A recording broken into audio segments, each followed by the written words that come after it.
नमस्कार विद्यार्थियों, उत्कर्ष nursing classes में आप सभी का एक बार फिर से हार्दिक स्वागत और अभिनंदन है। कैसे हैं आप सभी लोग? आप कहेंगे सर बड़े दिनों बाद आए और आपने हमें कहा था कि हम जल्दी करवा देंगे, है ना। बिल्कुल, आपकी शिकायतें मैं मानता हूँ जायज़ भी है। कुछ विद्यार्थियों की शिकायतें जायज़ है और कुछ विद्यार्थियों की शिकायतें जायज़ नहीं है।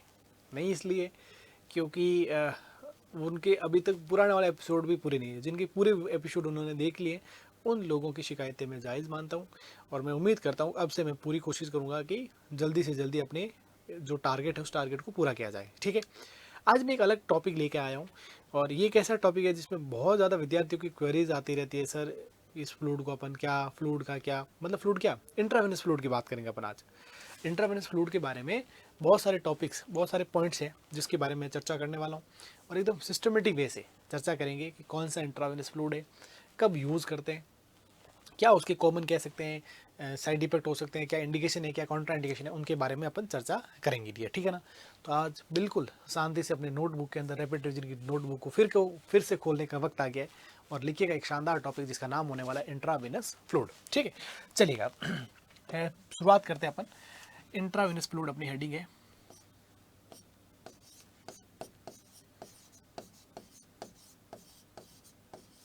इंट्रावेनस फ्लूइड हॉस्पिटल के अंदर जितना पानी यूज़ नहीं होता ना, उससे ज़्यादा क्या यूज़ होता है, इंट्रावेनस फ्लूइड यूज़ होता है। ठीक है, इंट्रावीनस मतलब वेन के थ्रू दिए जाने वाला फ्लूइड क्या कहलाता है, इंट्रावीनस फ्लूइड कहलाता है। अब अपन फ्लूइड एक बड़ा इंपॉर्टेंट बॉडी के अंदर इंपॉर्टेंट कंपोनेंट है भाई, है ना। क्यों कंपोनेंट इंपॉर्टेंट है? क्योंकि बॉडी जो है वो 60% किससे बनी हुई होती है, फ्लूइड से बनी होती है, पानी से, वाटर से बनी हुई है। तो 60% पार्ट अगर कोई चीज़ से बना हुआ है तो उसका बॉडी में बैलेंस रहना बहुत ज़्यादा ज़रूरी है। ठीक है, चलिएगा अपन एक बहुत शानदार की पॉइंट के साथ शुरुआत करते हैं। सबसे पहला अपन लिखता हूँ फ्लूइड डिस्ट्रीब्यूशन इन बॉडी, है ना। अब देखो, सबसे पहले मैंने यहाँ सिंपल सी चीज़ लिखी है, फ्लूइड डिस्ट्रीब्यूशन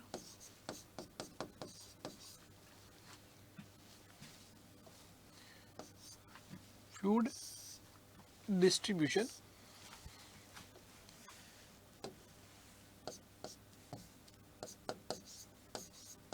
इन ह्यूमन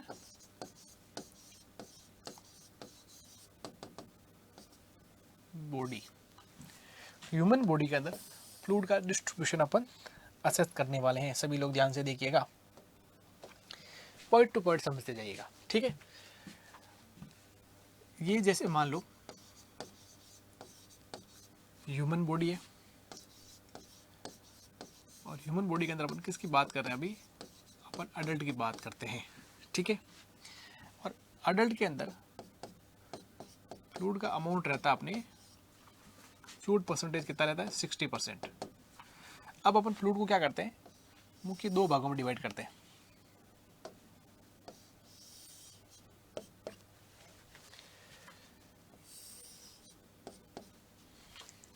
कौन से दो मुख्य भाग?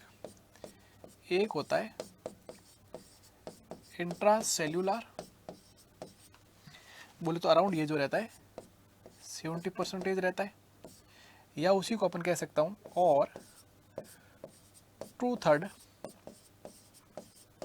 Part of total body fluid. ठीक है, और दूसरा जो फ्लूइड रहता है वो रहता है भाई आपके एक्स्ट्रा सेल्यूलर फ्लूइड। एक तो सेल के अंदर वाला फ्लूइड और एक सेल के बाहर वाला फ्लूइड। एक्स्ट्रा सेल्यूलर जो फ्लूइड होता है वो रहता है लगभग 30% और उसी को अपन कह सकता हूँ 1/3 part of total body fluid. क्या कह सकता हूँ, टोटल फ्लूइड। कोई दिक्कत यहाँ तक? कहेंगे नहीं सर ये बात तो हमारी बिल्कुल पहले से क्लियर थी और आपने बता दिया तो और अच्छी बात है, कोई चिंता वाली बात है नहीं। लेकिन जो एक्स्ट्रा सेल्यूलर फ्लूइड है उसको अपन फिर 3 भागों में डिवाइड करते हैं। कौन कौन से 3 भाग है भाई? देखो 3 भाग दिखेगा। एक होता है इंटरस्टिशियल, एक होता है इंटरस्टिशियल, बोले तो दो सेल के बीच में प्रेजेंट फ्लूइड। एक होता है इंट्रावेस्कुलर,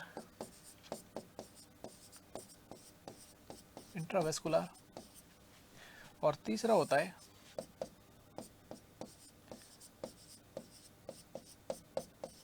ट्रांस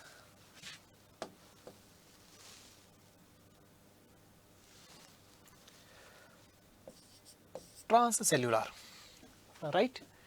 अगर इंटरस्टिशियल फ्लूइड की मैं बात करता हूँ तो वो रहता भी आपके लगभग 30% का, अपन कह सकते हैं लगभग 22% के अराउंड। समझ रहे हो कि नहीं समझ रहे बात को, कि भाई 70% तो सेल के अंदर है और 30% है जो एक्स्ट्रा सेल्यूलर पार्ट के अंदर रहता है।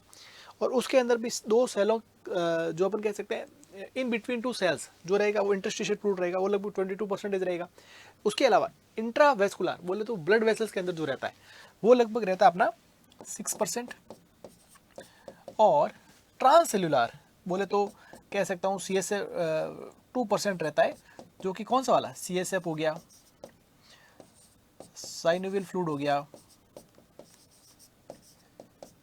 ये सब जो है वो इसके लिए क्या रहेंगे, जिम्मेदार रहेंगे। समझ में आएगी नहीं बात।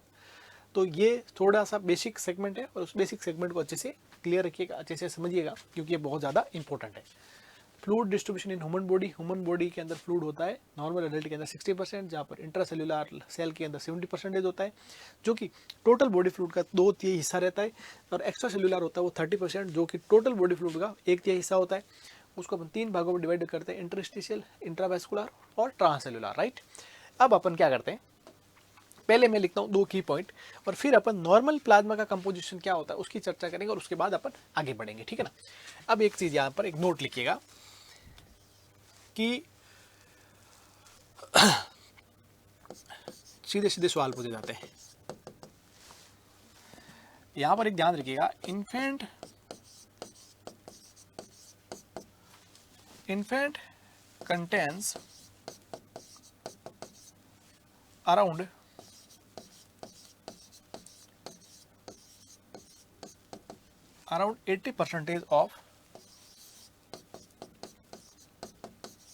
80% of fluid composition, ठीक है। इन्फेंट के अंदर लगभग 80% क्या होता है, फ्लूइड कंपोजिशन होता है। वहीं मैं बात करता हूं अडल्ट के अंदर, देखो दूसरी चीज याद रखिएगा, बच्चों के अंदर लगभग अपन ये कह सकते हैं कि 80% फ्लूइड होता है, स्पेशली अपन इन्फेंट की बात करें। जैसे जैसे उम्र बढ़ती जाएगी ये फ्लूइड का कंपोजिशन कम होता है और अडल्ट के अंदर जाता हुआ क्या रहता है 60% रह जाता है, ठीक है। उसके अलावा children and older adult, children और older adult is more prone for the fluid and electrolyte imbalance,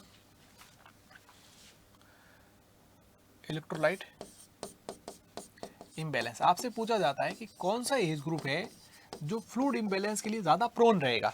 तो आपको पहला आंसर लेना है बच्चों के अलावा ओल्डर जो लोग हैं ना, जिनके ऊपर 60 साल से ज़्यादा हो गए, उन लोगों के अंदर, उनके अंदर बॉडी के अंदर जो कंपोजिशन मैकेनिज्म कमजोर हो जाता है और बच्चों के अंदर फ्लूइड की मात्रा क्या होती है ऑलरेडी ज़्यादा होती है, उसकी वजह से हमेशा वो फ्लूइड और इलेक्ट्रोलाइट इम्बैलेंस के रिस्क पर ज़्यादा रहेंगे, ध्यान रखिएगा। उसके अलावा एक क्वेश्चन रायपुर एम्स में पूछा गया था कि कौन से पर्सन के अंदर फ्लूइड का कंसंट्रेशन ज़्यादा होता है अडल्ट के अंदर, है ना। तो याद रखिएगा, in adult tall thin person contains more fluid concentration,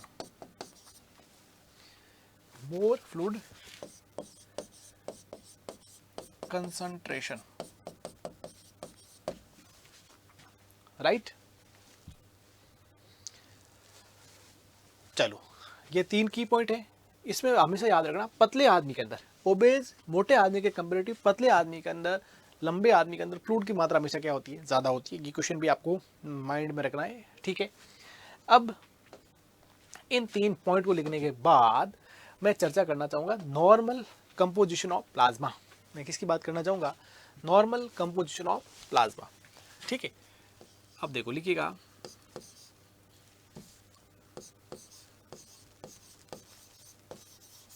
normal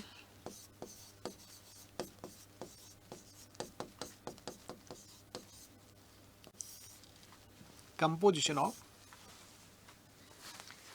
normal composition of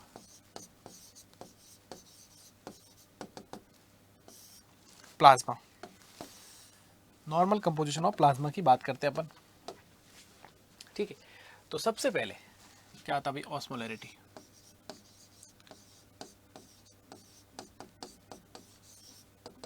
सबसे पहली चीज क्या आएगी आपकी? ऑस्मोलैरिटी। ऑस्मोलैरिटी कितनी होगी भाई आपकी? एक एक पॉइंट को समझिएगा। देखो, normal osmolarity 270 to 295 milli osmol per litre. क्या होती है ऑस्मोलैरिटी? फ्लूइड के अपनी बॉडी के अंदर ब्लड वॉल्यूम जो है उसकी एक तरीके से अपन कह सकते हैं ब्लड वॉल्यूम या फ्लूइड वॉल्यूम की कंसंट्रेशन को अपन क्या कहते हैं? ऑस्मोलैरिटी कहते हैं।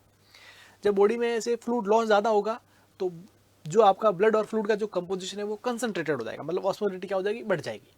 जब बॉडी के अंदर फ्लूइड की मात्रा ज़्यादा होगी तो ये कंसंट्रेशन है वो डाइल्यूट हो जाएगी, है ना, इलेक्ट्रोलाइट और बाकी जो ब्लड के कंपोजिशन है वो डाइल्यूट हो जाएंगे, तो ऑस्मोलैरिटी क्या हो जाएगी? हमेशा कम।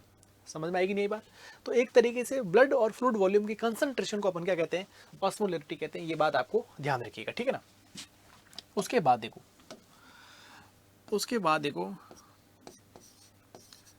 सोडियम, उसके बाद में बात करता हूँ पोटेशियम, उसके बाद में बात करता हूँ क्लोराइड, उसके बाद में बात करता हूँ कैल्शियम, उसके बाद में बात करता हूँ मैग्नीशियम। पहले इसके बारे में बात करते हैं, बाकी चर्चा अपन बाद में करेंगे।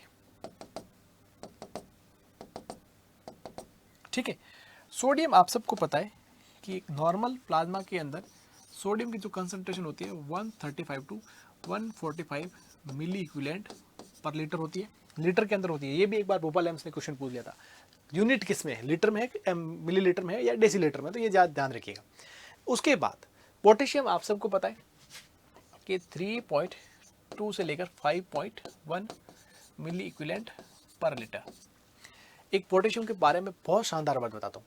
हाइपर कैलीमिया के अंदर हमेशा हार्ट रेट डिक्रीज होती है, ध्यान रखिएगा, और हाइपोकैलीमिया के अंदर हमेशा हार्ट रेट बढ़ती है।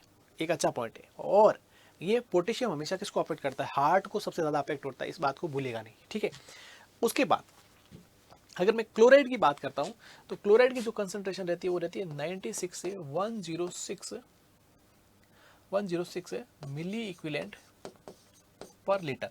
देखो, मिली इक्विवेलेंट या मिली मोल पर लीटर लिखा जाए एक ही बात है ना, मिली मोल पर लीटर और मिली इक्विवेलेंट एक ही बात होगी, इसमें आपको ज़्यादा चिंता करने की बात नहीं है, ध्यान रखिएगा। कैल्शियम का है 8.6 से लेकर 10.1 mg पर DL, ध्यान रखिएगा। और इनके अंदर ऐसा माइनर डिफरेंस मत देखना कि 0.2 लिखा हुआ है सर, कहीं पर पॉइंट कम लिखा हुआ है, तो एक आध पॉइंट में डिफरेंसेस मैटर ज़्यादा नहीं करते, ध्यान रखिएगा, ठीक है ना। इसके अलावा अपन MgSO4 की बात करें तो 1.8 से 2.4 mg पर DL क्या रहता है? मैग्नीशियम रहता है। ठीक है, अब दो चीज़ें अपन और ऐड कर सकते हैं। क्या दो चीज़ें ऐड कर सकते हैं? एक होता है अपना बाइकार्बोनेट, एक अपन क्या लिख सकते हैं? बाइकार्बोनेट, जो कि लगभग रहता है भाई आपके 22 टू 27 अपन कह सकते हैं एक तरीके से मिली इक्विवेलेंट पर लीटर, राइट। कोई दिक्कत नहीं होनी चाहिए इसके अंदर। उसके बाद में अपन लास्ट बात करते थे लैक्टेट की।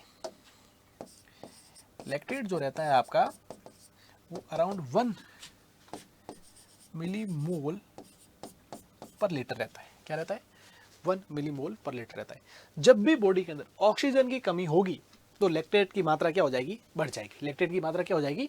बढ़ जाएगी। और साथ ही साथ लास्ट पॉइंट और लिख देता हूँ, चलो पीएच का लिख देता हूँ। पीएच, तो पीएच हमेशा याद रखिएगा कि जो ब्लड प्लाज्मा की जो पीएच होती है वो होती है 7.35 से लेकर 7.45 होती है, ठीक है। तो ये तमाम जो कंपोजिशन है और उस कंपोजिशन के बारे में मैंने यहाँ पर लिखा। एक आध और लिखना चाहो तो ये लिख सकता हूँ, PCO2 कितना होता है तो ये भी आपको याद लिख सकता हूँ, 35 टू 45 mm ऑफ Hg होता है, ठीक है। PO2 कितना होता है तो 80 टू 100 mm Hg होता है, 80 to 100 mm ऑफ Hg होता है। ठीक है, तो ये तमाम चीज़ें यहाँ पर बेसिक कंपोजिशन का पार्ट रहेगी और तमाम चीज़ें यहाँ पर क्या रहेगी, बहुत इंपॉर्टेंट रहेगी। बेसिक पॉइंट लिखा, सिर्फ बेसिक चीज़ें लिखी है। देखो ऑस्मोलिटी क्या है, serum sodium, potassium chloride, calcium, magnesium, bicarbonate, lactate, ये सारी चीज़ें मैंने इसलिए लिखी क्योंकि आपका सारा बेसिक जब तक कमज़ोर नहीं हो, मजबूत नहीं होगा, कमज़ोर रहेगा, तब तक सिलेक्शन होना बहुत मुश्किल हो जाएगा, ध्यान रखिएगा। ठीक है, चलिएगा, कोई दिक्कत नहीं। PO2 का मतलब होता है partial pressure of oxygen in blood. PCO2 का मतलब होता है partial pressure of carbon dioxide in blood. PH आपको बता दिया। लैक्टेट, जब भी बॉडी के अंदर ऑक्सीजन की कमी होगी सेल और टिश्यू के अंदर, तो सेल के अंदर और टिश्यू के अंदर एनएरोबिक रेस्पिरेशन होगा, उस कंडीशन में लैक्टेट बढ़ जाता है और उस बढ़े हुए लैक्टेट्स की वजह से एसिडोसिस हो सकता है, लैक्टिक एसिडोसिस हो सकता है ना। तो जब भी पर्सन को अपने को चेक करना है कि टिश्यू के अंदर हाइपोक्सिया हुआ कि नहीं हुआ है, तो उसके लिए लैक्टेट का वैल्यू असेस करा जाता है, ध्यान रखिएगा। ठीक है ना, चलिएगा। तो अब ये तो मैंने नॉर्मल सिर्फ बात किसकी करी, एक नॉर्मल कंपोजिशन की बात करी। अब अपन बात किसकी करेंगे, इंट्रावेनस फ्लूइड की बात करेंगे, राइट। क्या होता है इंट्रावेनस फ्लूइड, उसके ऊपर अपन बात करते हैं। ठीक है,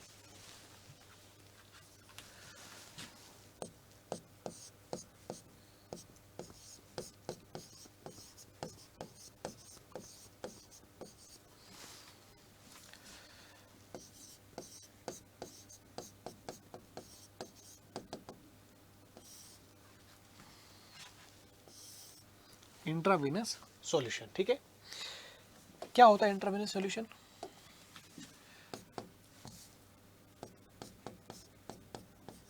it is a sterile,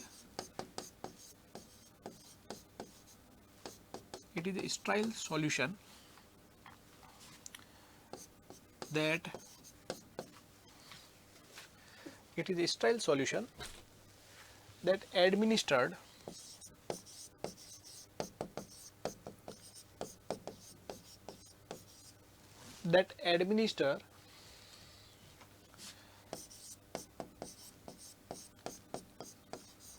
directly into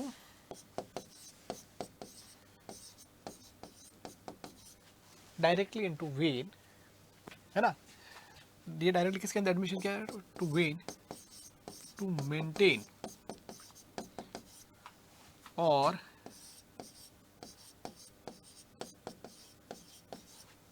restore, maintain रखना या रीस्टोर करना, जो एक बार इम्बैलेंस हो गया उसको रीस्टोर करना, क्या, body fluid balance.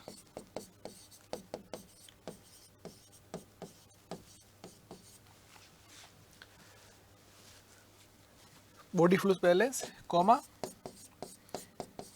Electrolyte balance and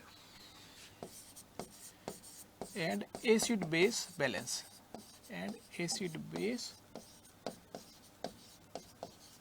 balance, right. इसी को अपन क्या कहते हैं भाई, इंट्रावीनस सॉल्यूशन कह सकते हैं या अपन इंट्रावीनस फ्लूइड कह सकते हैं, एक ही बात है ना। तो सॉल्यूशन या फिर मैंने कह दिया इंट्रावीनस फ्लूइड, एक ही बात है। आप यहाँ पर फ्लूइड लिखना चाहे तो फ्लूइड लिख सकते हैं, नो इश्यू एट ऑल। ठीक है ना, तो इंट्रावीनस फ्लूइड या फिर अपन को कह सकते हैं, इसी को अपन कह सकते हैं, यहाँ पर एक लाइन लिख देता हूँ ताकि कोई कंफ्यूजन नहीं रहे।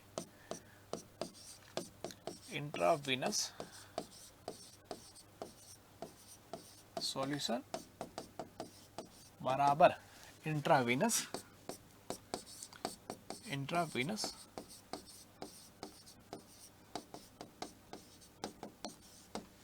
फ्लूइड। कोई दिक्कत यहाँ पर, कोई दिक्कत नहीं सर। अब अपन इससे चलते हैं आगे चलने के बाद अपन क्या करते हैं, अपन आईवी फ्लूइड को डिवाइड करते हैं।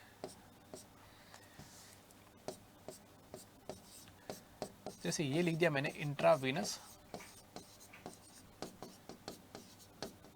फ्लूइड, और इंट्रावीनस फ्लूइड के दो पार्ट होते हैं, एक ये और एक ये। सर ये और ये क्या, एक होते हैं क्रिस्टलॉइड और एक होते हैं कोलॉइड्स। एक होता है क्रिस्टलॉइड्स और दूसरा होता है कोलॉइड्स, क्रिस्टलॉइड्स और कोलोइड्स, ध्यान रखिएगा, क्रिस्टलोइड्स और कोलोइड्स।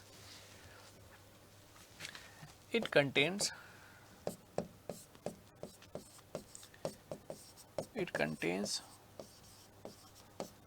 Water and electrolyte. देखो क्रिस्टलोइड के अंदर क्या होता है, वाटर होता है, इलेक्ट्रोलाइट होता है, और अपन कह सकते हैं शुगर, बोले तो अपन क्या कह सकते हैं, डेक्स्ट्रोज, जिसको अपन कॉमनली कहते हैं, ठीक है, sugar that can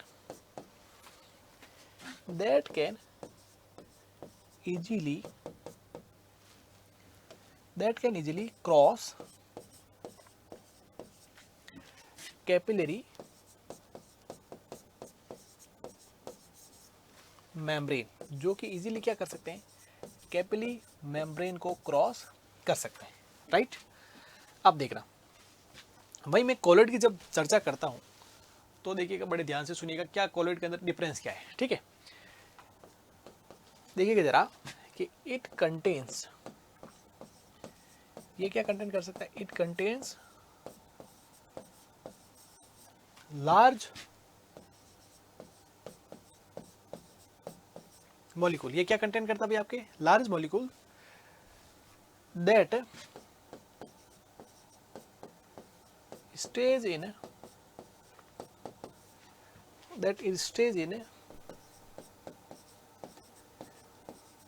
intravascular space, ठीक है, and increase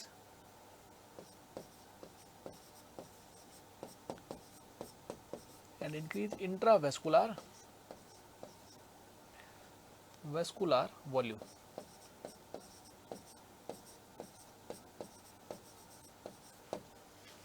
intravascular volume, intravascular volume, right. तो देखो क्रिस्टलोइड क्या है, क्रिस्टलोइड वाटर, इलेक्ट्रोलाइट और शुगर से बना हुआ फ्लूइड अमाउंट है, या कह सकते हैं फ्लूइड है, जो कि इजीली कैपिलरी मेम्ब्रेन को क्रॉस कर सकते हैं। कैपिलरी मेम्ब्रेन कौन सी, जैसे आर्टेरियोल्स आते हैं, फिर कैपिलरी आती है, फिर वेन्यूल और वेन आते हैं। तो आर्टेरियोल और वेन्यूल का जो जंक्शन जहाँ से एक्सचेंज होता है, उस जगह पर आसानी से क्या हो सकता है, एक्सचेंज हो सकते हैं, वो क्या है, क्रिस्टलोइड। और कोलोइड क्या है, कभी भी एक्सचेंज नहीं होंगे, ये हमेशा किस में स्ट्रेंथ रहेगी, आपके वेसल्स के अंदर, और इंट्रावेस्कुलर वॉल्यूम को बढ़ाते हैं। जैसे कि एकदम अपन कह सकते हैं कि जब रिफ्रैक्टरी हाइपोटेंशन होने लग जाए, तो ऐसी कंडीशन में इनको यूज किया जा सकता है इंट्रावेस्कुलर वॉल्यूम को बढ़ाने के लिए, ठीक है। लेकिन एक बड़ी खास बात यह कि जो कोलोइड्स होते हैं ना, इनकी वजह से आपका इम्यून सिस्टम इनके प्रति रिएक्ट कर सकता है, सेंसिटिविटी हो सकती है, रेस्पॉन्ड कर सकता है, लेकिन इनसे कोई इम्यून रेस्पॉन्स नहीं देखने को मिलेगा। इम्यून रिस्पॉन्स यहाँ पर देखने को नहीं मिलता है, मतलब ये सेफेस्ट एडमिनिस्ट्रेशन है, और यहाँ पर इम्यून रिस्पॉन्स देखने को मिल सकता है, मतलब एलर्जिक रिएक्शंस देखने को मिल सकती है, ध्यान रखिएगा, ठीक है। तो देखो यहाँ पर एक बहुत शानदार पॉइंट लिखता हूँ, फिर अपन इसके बाद में आगे बात करते हैं, ठीक है। यहाँ पर लिखिएगा नो इम्यून रेस्पॉन्स, कोई तरह का इम्यून रेस्पॉन्स नहीं होगा, नो इम्यून रेस्पॉन्स। यहाँ पर लिखेंगे yes immune response, yes it can cause immune response, it can cause immune response, immune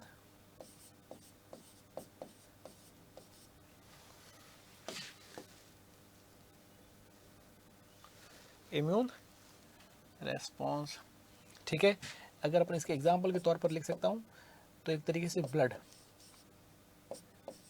blood is a colloid, blood एक कोलोइड है। एक बड़ा एग्जाम्पल मैं लिख रहा हूँ, बाकी मैं आपको आगे इसके बारे में कौन कौन से एग्जाम्पल हैं उसके बारे में भी आपको चर्चा कर सकता हूँ। आपसे कई बार ऐसा सवाल पूछा जा सकता है कि ब्लड इज विच टाइप और विच नेचर ऑफ फ्लूइड, तो आपको हमेशा कहना है ब्लड एक कोलोइड्स होता है, ठीक है ना। इस चीज़ को आपको थोड़ा ध्यान रखिएगा। क्रिस्टलोइड ये अपने NaCl वगैरह ये सारी चीज़ें, और क्रिस्टलोइड ये सारी जो अपन कह सकते हैं एल्बुमिन, जिलेटिन, स्टार्च, वो सारी चीज़ें अपन आगे बात करेंगे, ठीक है। अब देखो अब अपन क्या करते हैं, सबसे पहले इनके एग्जाम्पल को अपन डिस्कस करते हैं, है ना। इनके एग्जाम्पल को डिस्कस कर लेते हैं, फिर अपन इसके आगे बात करेंगे। सबसे पहले आप लिखिएगा इसी के आगे क्रिस्टलोइड सेगमेंट में ना, जैसे ये लिखिएगा, एग्जाम्पल लिख दीजिए यहाँ पर इस तरीके से टाइप्स लिख दो ताकि ज़्यादा अच्छे से समझ में आएगी चीज़। तो सबसे पहले मैं यहाँ पर एग्जाम टाइप्स लिखता हूँ किसकी, क्रिस्टलोइड्स की। अब क्रिस्टलोइड्स 3 प्रकार के होते हैं भाई। क्रिस्टलोइड्स कितने प्रकार के होते हैं? 3 प्रकार के। एक होता है आइसोटोनिक,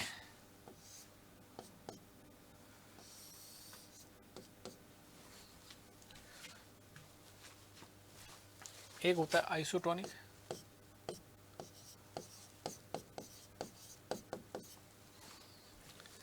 एक होता है हाइपोटोनिक,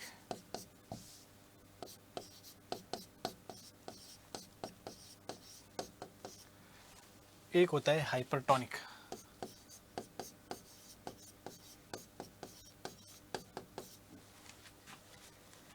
आइसोटोनिक, हाइपरटोनिक और हाइपोटोनिक। अब आइसोटोनिक का मतलब क्या होता है?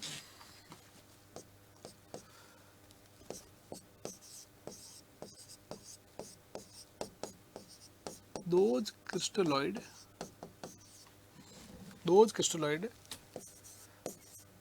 which osmolarity is equal to plasma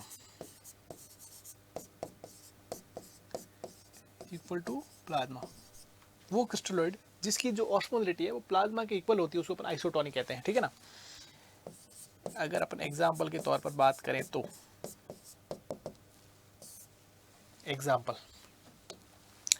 example के तौर पर NS 0.9%, पहली बात। रिंगर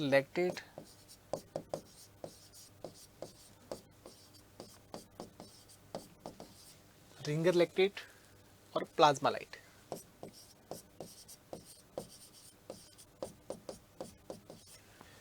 कौन? प्लाज्मा लाइट, ठीक है। दूसरी बात मैं करूंगा यहाँ पर हाइपोटोनिक की। किसकी बात करूंगा? हाइपोटोनिक। तो इसका मतलब है कि भाई those क्रिस्टलोइड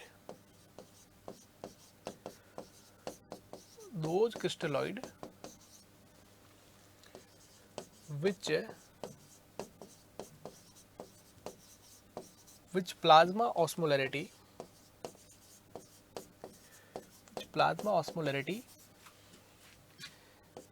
is which osmolarity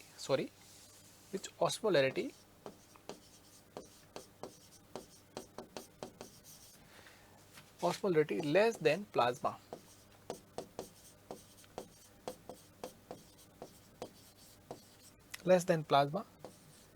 example के तौर पर मैं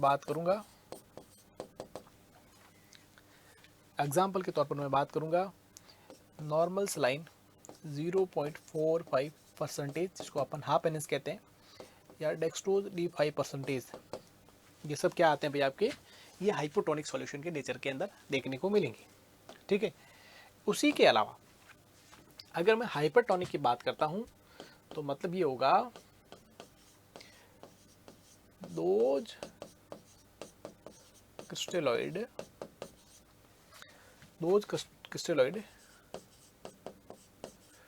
which osmolarity more than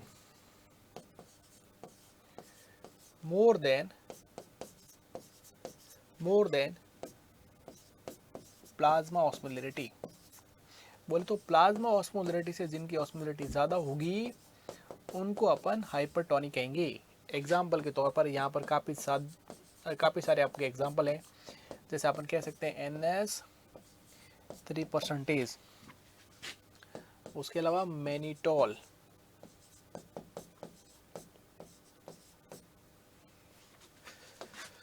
उसके अलावा 20%, उसके अलावा मैं कह सकता हूँ DNS जो आती है, उसके अलावा D10, D25%। ठीक है, तो ये जो तमाम तरह के फ्लूइड है वो हाइपरटोनिक नेचर के फ्लूइड रहते हैं। ठीक है, अब यहाँ पर एक सिंपल सा कंसेप्ट है कि जब आप किसी पर्सन को तीन नेचर के फ्लूइड दे रहे हो, हाइपोटोनिक, हाइपरटोनिक, आइसोटोनिक, तो एक्सचेंज कहाँ, सेल, जो सेल और इंट्रावेस्कुलर कह सकते हैं वॉल्यूम आप दे रहे हो, तो उसमें एक्सचेंज किस तरफ होगा भाई, एक्सचेंज होगा कि नहीं होगा, या सेल से इंट्रावेस्कुलर वॉल्यूम की तरफ होगा, या कह सकता हूँ इंट्रावेस्कुलर वॉल्यूम से सेल की तरफ होगा। तो एक हमेशा कंसेप्ट ध्यान रखिएगा कि जिस तरफ टोन ज़्यादा होगी तो वाटर हमेशा किस तरफ मूव करेगा, ज़्यादा टोन की तरफ।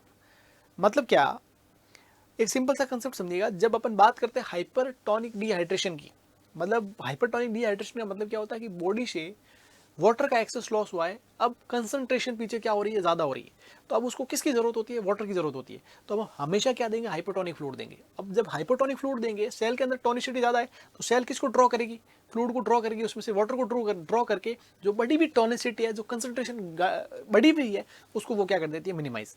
तो हमेशा अगर आप वेसल्स के अंदर फ्लूइड लेकर आना चाहते हैं तो हमेशा क्या दें, अपन हाइपरटोनिक फ्लूइड दें। जैसे कि इंक्रीज आईसीपी के अंदर हेमरेज हो गया ब्रेन के अंदर, और अपन चाहते हैं जो हेमरेज के अंदर जो फ्लूइड वगैरह लीक आउट हुआ है उसको वेसल्स के अंदर लेके आए, सेरेब्रल एडिमा को मिनिमाइज किया जाए, तो अपन हमेशा हाइपरटोनिक फ्लूइड देते हैं, जैसे कि अपन NH3% मैनिटोल वगैरह देते हैं।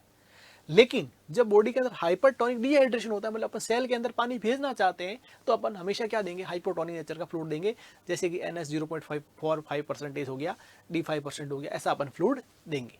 समझ में आएगी नहीं बात। तो ये तमाम चीज़ें कब कब कैसे कैसे यूज़ करेगी वो अपन लिखेंगे, लेकिन अपन यहाँ पर एक सीधा एक्सचेंज का एक पॉइंट, लास्ट पॉइंट जरूर लिखते हैं कि एक्सचेंज किस तरफ होगा। तो यहाँ पर एक बहुत अच्छा पॉइंट मैं लिखने जा रहा हूँ। क्या लिखेंगे अपन अच्छा पॉइंट, देखो यहाँ पर जब आइसोटोनिक नेचर होगा तो नो एक्सचेंज, नो एक्सचेंज। ठीक है, यहाँ पर क्या होगा, देखो vessels to cell, vessels to cell, vessel है, वेसल से किसकी तरफ जाएगा, सेल की तरफ जाएगा। और हाइपरटोनिक के अंदर cell to vessels, cell to vessels, cell to vessels. ठीक है, तो ये मुख्य यहाँ पर क्या रहेंगे, नेचर के कंपोनेंट रहेंगे, इसको आपको क्या रखना है, ध्यान रखना है।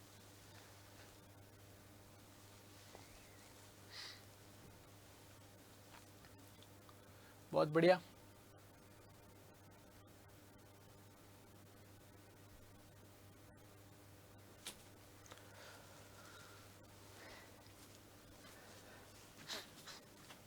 चलेगा, यहाँ तक आपने किसकी चर्चा कर ली भाई, क्रिस्टलोइड सेगमेंट तक की चर्चा कर ली। अब अपन थोड़ा कोलोइड के बारे में आपको बता देता हूँ एक बार, कौन कौन से कोलोइड होते हैं, और फिर अपन क्या करेंगे, एक एक फ्लूइड के बारे में चर्चा करेंगे। क्रिस्टलोइड के बाद क्या लिखेंगे अपन, कोलोइड्स।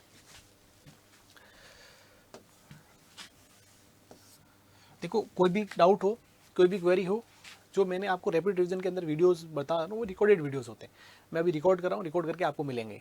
तो उसके संबंधित आपको कोई डाउट है तो मेरे इंस्टाग्राम पर आप मुझे मैसेज कर सकते हैं, और वहाँ पर अपन चीज़ों को डिस्कस कर सकते हैं। कोई भी ऐसा टॉपिक से, मेरे मैटर से संबंधित आपको कोई डाउट है तो आप मेरे से वहाँ डिस्कस कर सकते हैं। ठीक है, मेरा इंस्टाग्राम हैंडल आप जानते हो, नहीं जानते हो तो मुझे आप सर्च कर सकते हैं, मुकेश मूंड, MUKESH_MOOND, सर्च करिएगा, मैसेज डालिएगा, रेस्पॉन्ड जरूर करूँगा अगर कोई क्वेश्चन और जेन्युइन आपकी क्वेरी होगी तो। ठीक है डियर, चलो आगे चलते हैं अपन। लिखिएगा कोलोइड्स,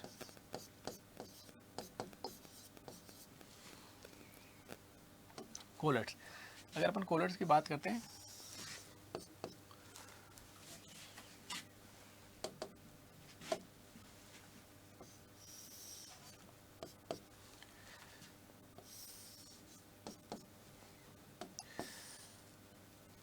देखो कोलोइड्स के अंदर दो टाइप पढ़ते हैं अपन, एक होता है नेचुरल, नेचुरल के अंदर एल्बुमिन होता है, और अगर अपन सिंथेटिक की बात करें तो यहाँ पर स्टार्च,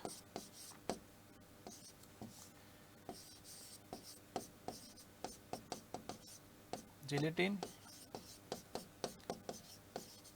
डेक्स्ट्रॉन, ठीक है। देखो एक और कह सकते हैं अपन स्टार्च के अलावा, एक इसी का अपन देखो एक फॉर्म होता है hydroxy ethyl starch, hydroxy ethyl starch, dextran starch, gelatin, gelatin जो हीमोसिल के नाम से भी आती है, तो ये भी उसके एग्जाम्पल रहते हैं, ठीक है ना। तो कोलोइड के अंदर ब्लड एक कोलोइड है वैसे, लेकिन अपन जो सिंथेटिक प्रिपरेशन की बात कर रहे हैं या फिर नेचुरल जो सोर्स होते हैं उसके ऊपर बात कर रहे हैं, तो अपन यहाँ पर एल्यूमिन का ही जिक्र करते हैं। सिंथेटिक जो अपन बनाते हैं और एल्यूमिन जो एक नेचुरल सोर्स से रिसीव किया जाता है, तो एक नेचुरल रह गया, ठीक है ना, ये बनाया जाता है। इनसे इम्यून रिस्पॉन्स का रिस्क ज़्यादा रहता है, इनसे थोड़ा नेचुरल से थोड़ा कम रहता है, फिर भी इम्यून रिस्पॉन्स का तो रिस्क यहाँ पर भी देखने को मिल सकता है, ठीक है ना। चलो अब ये तो बात होगी अपने टाइप्स की। अब टाइप्स के बाद अपन क्या करते हैं भाई, अपन एक एक फ्लूइड, क्रिस्टलोइड फ्लूइड के बारे में चर्चा करेंगे। एक एक फ्लूइड का मतलब क्या, अपन सबसे पहले सबसे कॉमन फ्लूइड की चर्चा शुरू करेंगे और उसके बाद अपन धीरे धीरे आगे बढ़ते जाएंगे, ठीक है। करूँ शुरुआत फिर, चल सबसे पहले लिखिएगा नॉर्मल सलाइन, सबसे हॉस्पिटल में सबसे कॉमन फ्लूइड में से एक नॉर्मल सलाइन, जिसको अपन एनएस के नाम से जानते हैं।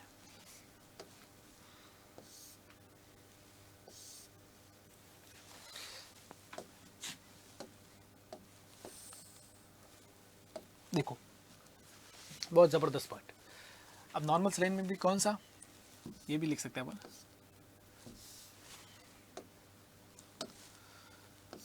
0.9% NS, ठीक है। सबसे पहले देखो, सबसे पहला कंसेप्ट अपन यहाँ पर याद ध्यान रखिएगा कि मोस्ट कॉमन फ्लूइड है अपने हॉस्पिटल सेटअप का, मोस्ट कॉमन फ्लूइड है, ध्यान रखिएगा। सबसे कॉमन यूज होने वाला फ्लूइड कौन सा है, आपका NS है। इसकी अगर मैं ऑस्मोलैरिटी की बात करता हूँ तो देखो इसकी ऑस्मोलैरिटी क्या होती है भाई, आपके 308 मिली ऑस्मोल पर लीटर होती है, ठीक है। अब इसके अंदर क्या है, देखो इसके अंदर सोडियम की होती है 154 मिली ऑस्मोल पर लीटर और क्लोराइड की होती है 154 मिली ऑस्मोल पर लीटर होती है, ठीक है, क्लियर है। अब यहां पर देखिएगा बड़े ध्यान से, ऑस्मोलैरिटी होगी, कॉमन फ्लूइड हो गया। अब आपके किसी के माइंड में आएगा कि सर आपने मुझे बताया था कि प्लाज्मा की ऑस्मोलैरिटी होती है 270 टू 295 और उसको आपने क्या कहा था कि उसको आपने आइसोटोनिक कहा था। अब ये तो ज़्यादा है ना भाई, 295 से तो ऑब्वियसली ज़्यादा है। डियर ध्यान रखिएगा कि नॉर्मल सलाइन के अंदर क्या होता है, सोडियम और क्लोराइड। जैसे आप IV इन्फ्यूज़ करोगे तो कुछ सोडियम और जो कह सकते हैं क्लोराइड है वो बॉडी के नॉर्मल मैकेनिज्म पे यूटिलाइज होकर उसकी जो एक्चुअल कंसनट्रेशन वो थोड़ी कम हो जाती है। तो उसकी वजह से हमेशा ये ध्यान रखिएगा कि हमेशा एक्चुअली जो इसकी कंसंट्रेशन अपनी बॉडी के प्लाज्मा के ही लेवल तक ही काम आती है, इसलिए हमेशा इसको अपन क्या कहते हैं, आइसोटोनिक कैटेगरी में ही रखते हैं। और एक चीज़ मैं बता देता हूँ, आपसे कई बार एक सवाल पूछा जाता है कि आपने कि भाई जैसे मैं बात करता हूँ कि किसी पर्सन को आपने 0.9% NaCl कहा, तो 0.9 NaCl का मतलब क्या, इसका मतलब ये है कि आपने 1000 ml के अंदर 9 ग्राम सोडियम यूज़ करा है, सोडियम क्लोराइड यूज़ करा है, कितने के अंदर, 1000 ml के अंदर। अगर आप 9% होता ना तब अपन क्या कह सकते थे कि हमने इसके 100 ml में कितना यूज़ करा, 9 ग्राम, है ना। जैसे अपन पढ़ते हैं भाई 3% का मतलब क्या है, उसके हर 100 ml में कितने परसेंट NaCl है, 3% NaCl है। तो अपने यहाँ पर कितना है, 0.9% NaCl है, मतलब ये कितने के अंदर है, 1000 के अंदर कितना है भाई, आपके 0.9 1000 ml के अंदर 9 ग्राम सोडियम है, तब जाकर क्या बनता है, 0.9% बनता है। 3% का मतलब है कि 100 ml के अंदर कितना है, 3 ग्राम सोडियम वहाँ पर, सोडियम क्लोराइड वहाँ पर रहेगा, ठीक है ना। तो 0.9 का मतलब समझे कि 1000 ml के अंदर, बोले तो 1 लीटर के अंदर आपका कितना रहता है सोडियम, तो याद रखिएगा 9 ग्राम सोडियम रहता है आपके 0.9% NaCl के अंदर, ठीक है। अब अपन इसके इंडिकेशन पढ़ते हैं, क्या क्या इंडिकेशन है उसकी चर्चा करते हैं अपन, ध्यान रखिएगा।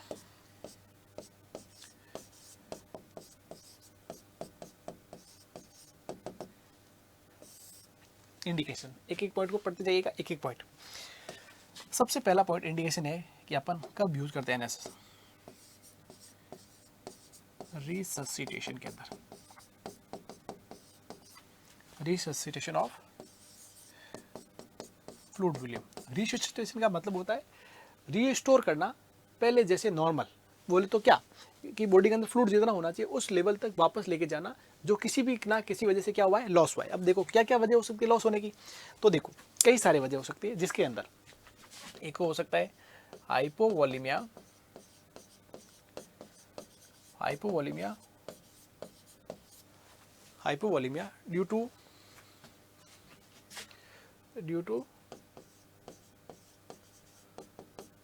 vomiting, diarrhea and low intake of fluid। उसके अलावा फ्लूइड एंड एक और चीज लिख सकते हो, and haemorrhage.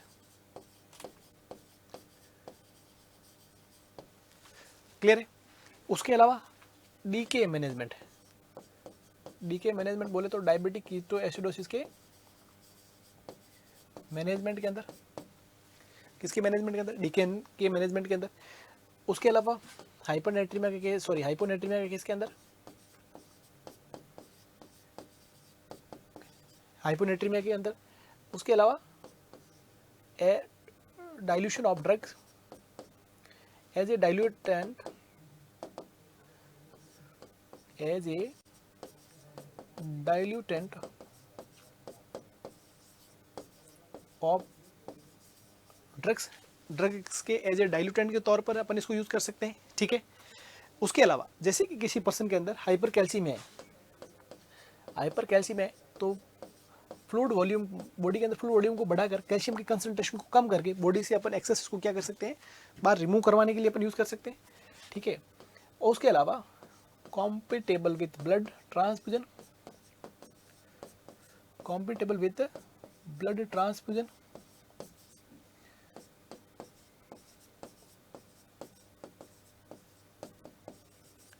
Compatible with blood transfusion. Blood transfusion को कह सकते हैं एक तरीके से जब किसी पर्सन को ब्लड ट्रांसफ्यूज कर रहे हैं तो उसके साथ में अपन कह सकते हैं फ्लश करने के लिए यूज़ कर सकते हैं, या फिर अपन इंटरमीडिएट अगर आपको वॉल्यूम को भी साथ देना है तो अपन ब्लड के साथ इसको अपन नॉर्मल सलाइन को यूज़ किया जा सकता है, क्योंकि ब्लड के साथ में इसकी कोई कंपेटेबिलिटी, कोई मिसमैच कंपेटेबिलिटी नहीं है, बिल्कुल कंपेटेबल है और आसानी से इसको यूज किया जा सकता है, ठीक है ना। उसके अलावा कह सकता हूँ हाइपोक्लोरेमिक, हाइपरक्लोरेमिक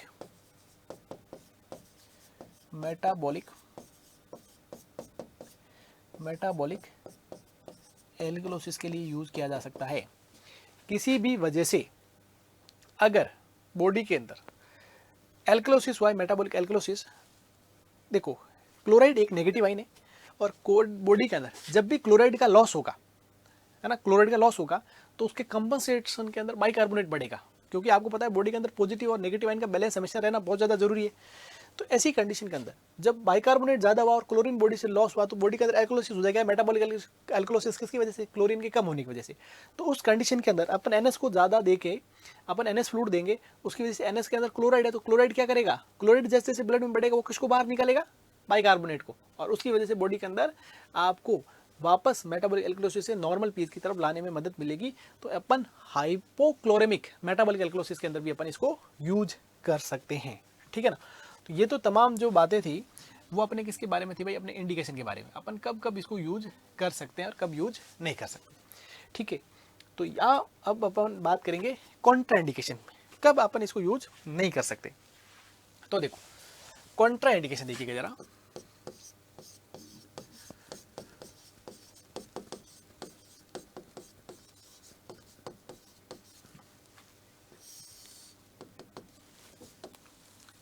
कॉन्ट्रा इंडिकेशन, ठीक है। एक तो बॉडी के अंदर जब हाइपर वॉल्यूमिया हो तब आपको यूज नहीं करना है। एक बॉडी के अंदर रीनल फेलियर हो तब यूज नहीं करना है। उसके अलावा तीसरी कंडीशन हाइपर वॉल्यूम हो गया, हाँ तीसरा कंजेस्टिव कार्डियक फेलियर की कंडीशन के अंदर, कंजेस्टिव कार्डियक फेलियर के केस के अंदर अपने को यूज नहीं करना है, ठीक है ना। देखो हाइपर वॉल्यूम में है ऑलरेडी और आप सोडियम दोगे तो सोडियम और वाटर को रिटेंशन करेगा और लेवल बढ़ा देगा, है ना, और वो हार्ट फेलियर का करवा सकता है। रीनल फेलियर है, ऑलरेडी किडनी फेल है बॉडी से, और जो फ्लूइड है वो ऑलरेडी बॉडी से बाहर नहीं जा रहा और उसको आप और बढ़ा दोगे। हार्ट के ऊपर ऑलरेडी हार्ट अच्छे से ब्लड पंप नहीं करा और वॉल्यूम बढ़ा दोगे और ये ज़्यादा सीवियरिटी कॉज कर देगा। साथ ही साथ एक और अपन चीज़ यहाँ पर लिख सकते हैं, हाइपरनेट्रीमिया। हाइपरनेट्रीमिया के केस के अंदर भी आप इसको यूज नहीं कर सकते, ध्यान रखिएगा, ठीक है। उसके अलावा एक इसका लिखना है अपने को साइड इफेक्ट, या अपन कह सकते हैं एक तरीके से कॉम्प्लिकेशन, है ना, complication, complication of if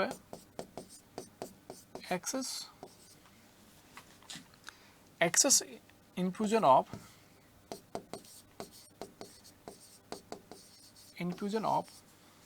normal saline. अगर आप नॉर्मल सलाइन 0.9% का एक्सेस इन्फ्यूज़ करवाते हो तो ये क्या करवा सकता है भाई, हाइपर वॉल्यूमिया।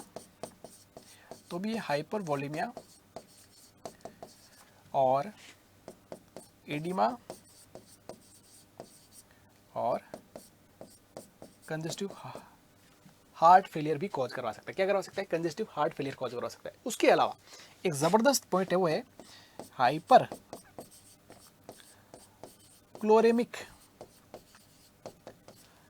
क्लोरेमिक metabolic acidosis. क्या करवा सकता है, हाइपर क्लोरेमिक मेटाबॉलिक एसिडोसिस कॉज करवा सकता है। वीडियो आराम से देखना, मैं वीडियो में बीच बीच में जो साइड हो रहा है वहाँ पर आप पॉज करके कंटेंट को लिख सकते हैं जो आपका पीछे रह सकता है। तो हाइपर क्लोरेमिक मेटाबॉलिक एसिडोसिस का क्या मतलब होता है वो देखिएगा कि ये क्यों होता है, वो समझिएगा। इसका मैं मैकेनिज्म समझाता हूँ। देखो, principle of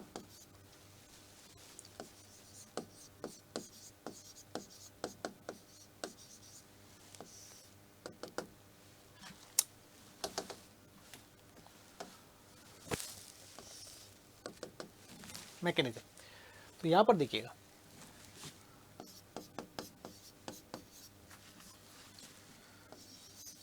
principle of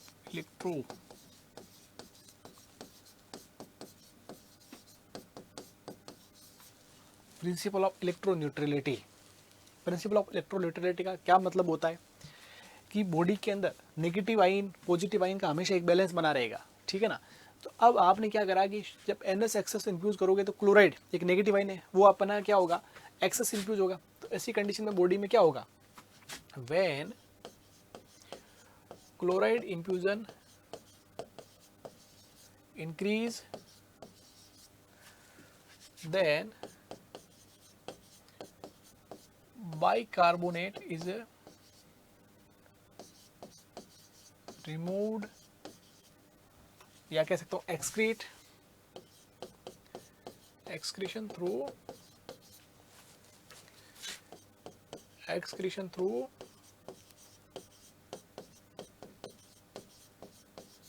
kidney.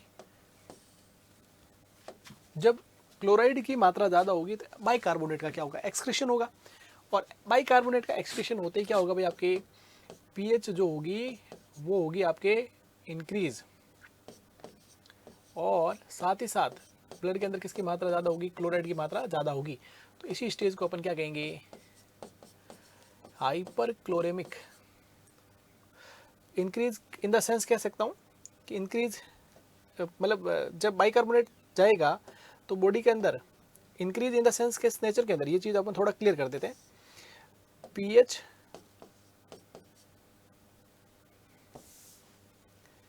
will be acidic with increase chloride ion। तो ऐसी कंडीशन में क्या होगा, हाइपर क्लोरेमिक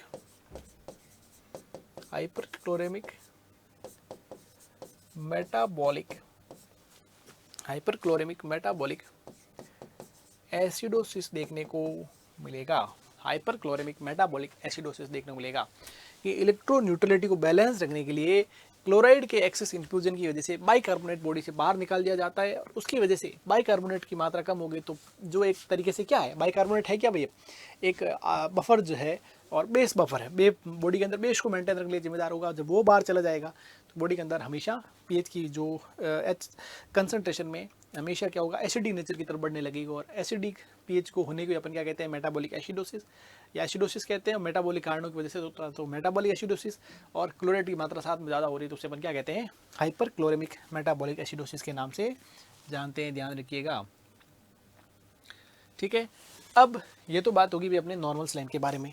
नॉर्मल सलाइन के बाद अपन बात करेंगे किसके बारे में, अगले फ्लूइड के बारे में, और अगला फ्लूइड रहने वाला आपका रिंगर लैक्टेट, जिसको अपन आरएल के नाम से जानते हैं। इसको अपन किस नाम से जानते हैं, रिंगर लैक्टेट को अपन किस नाम से जानते हैं, अपन उसको आरएल के नाम से जानते हैं। अगर अपन रिंगर लैक्टेट की बात करेंगे तो सबसे पहले अपन बात करेंगे इसके कंपोजिशन की। अगर आप रिंगर लैक्टेट के कंपोजिशन की तरफ जाना चाहते हैं तो देखो, सबसे पहले ध्यान से सुनिएगा। सबसे पहला रहेगा सोडियम लैक्टेट। लैक्टेट की वजह से क्या होता है, अपन उसको रिंगर लैक्टेट कहते हैं। उसके अलावा सोडियम क्लोराइड, दूसरा इंपॉर्टेंट क्या रहेगा, sodium chloride. Point two point चलिएगा, एक एक पॉइंट इंपॉर्टेंट है। तीसरा क्या रहेगा, पोटेशियम क्लोराइड।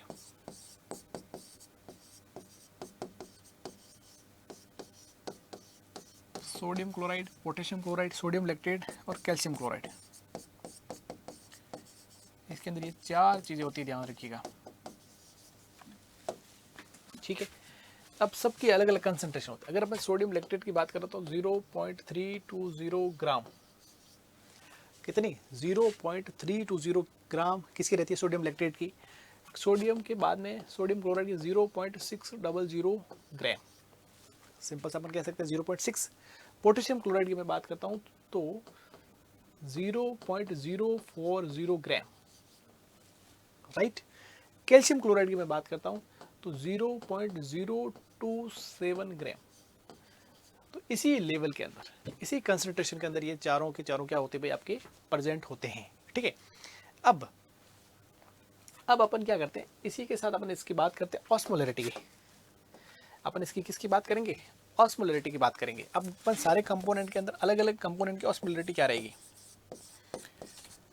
अगर अपन ऑस्मोलरिटी की बात करते हैं माय डियर, तो देखिएगा जरा ध्यान से।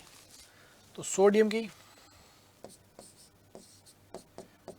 रहती है 131 मिली इक्विवेलेंट पर लीटर। सोडियम कितनी रहती है, 131 मिली इक्विवेलेंट पर लीटर। पोटेशियम की कितनी रहती है भाई, आपकी 5 मिली इक्विवेलेंट पर लीटर रहती है, भूलिएगा मत। क्लोराइड की कितनी रहती है, 111 मिली इक्विवेलेंट पर लीटर रहेगी। कैल्शियम की अगर अपन बात करते हैं तो 2 mg पर TL रहेगी। अच्छा, इसमें अपन mg के नहीं लिख सकते ना, 2 मिली इक्विवेलेंट पर लीटर रहेगी। ठीक है, साथ ही साथ अगर अपन बात करते हैं, एक लास्ट और लिख देते हैं लैक्टेट की, है ना,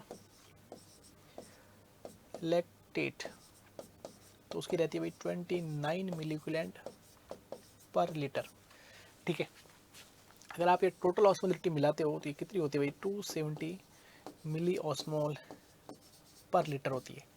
अगर आप ओल्डर आरएल के बारे में अगर आप कहीं बुक में पढ़ेंगे तो ओल्डर जो लिखा होता है वो लिखा हुआ था 273 मिली ऑस्मोल पर लीटर, लेकिन आज के अंदर आप कोई भी आरएल की बोतल देखोगे तो प्रैक्टिकली आपको ये 278 देखने को मिलेगा। ठीक है ना, तो ओवरऑल इसकी जो रेंज रहती है वो रेंज के अंदर अपन बात करता हूँ 272 टू 80 के बीच आपको देखने को मिलेगा।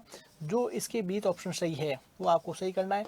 आज के सिनेरियो में देखने में पहले अगर आपसे सीधा सवाल पूछे तो 278 वाला सही रहेगा, और सेकंड पूछे तो वो क्या रहेगा, 273 वाला राइट आंसर रहेगा डियर, ठीक है ना। तो ये चीज़ें थोड़ी ध्यान रखिएगा, इन सब चीज़ों को आपको देखो समझना पड़ेगा, सवाल हमेशा इससे रिगार्डिंग पूछे जाते हैं, ठीक है ना। चलो ये तो इसकी बात होगी कम ऑस्मोलरिटी का। देखो अब ये जो लैक्टेट है ना, लैक्टेट का क्या रोल है ध्यान देखिएगा कि इन lactate in RL ringer lactate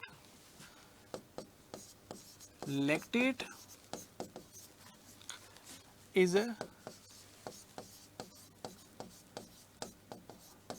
converted into bicarbonate. Lactate is converted into bicarbonate. Lactate किस में कन्वर्ट होता है, बाइकार्बोनेट में, बाई लीवर के माध्यम से। लैक्टेट किसके कन्वर्ट होता है, बाइकार्बोनेट के अंदर कन्वर्ट होता है। ये बात हमेशा ध्यान रखिएगा, हमेशा ध्यान रखिएगा, ठीक है ना। जब भी लीवर बॉडी के अंदर लैक्टिक एसिडोसिस होता है तब अपन को RL नहीं देना है, लीवर फेलियर में नहीं देना है, पोटेशियम होता है इसके अंदर जब हाइपरकैलेमिया हो तो नहीं देना है। ब्लड अपन कह सकते हैं कि इवन एक चीज़ और ध्यान रखिए क्या कि जब भी ब्लड के साथ ये कॉम्पेटेबल नहीं है तो ब्लड के साथ में भी नहीं देना है। रीनल फेलियर के अंदर अपने को बड़ी सावधानी से देना है। तो इन सब चीज़ों का आपको क्या रखना है, ध्यान रखना है, ठीक है ना। तो अब देखो मैं इसके लिखता हूँ फटाफट से इंडिकेशन और कॉन्ट्रा इंडिकेशन। लैक्टेट क्या पर्पज से दिया जाता है कि बॉडी के अंदर एसिडोसिस को करेक्ट करने में मदद करता है, पर लीवर फंक्शनिंग होना जरूरी है क्योंकि लीवर ही इसको किस में कन्वर्ट करेगा, बाइकार्बोनेट में कन्वर्ट करेगा। Indication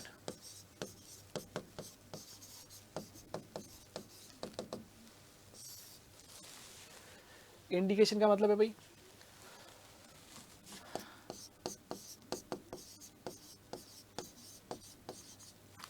diarrhoea induce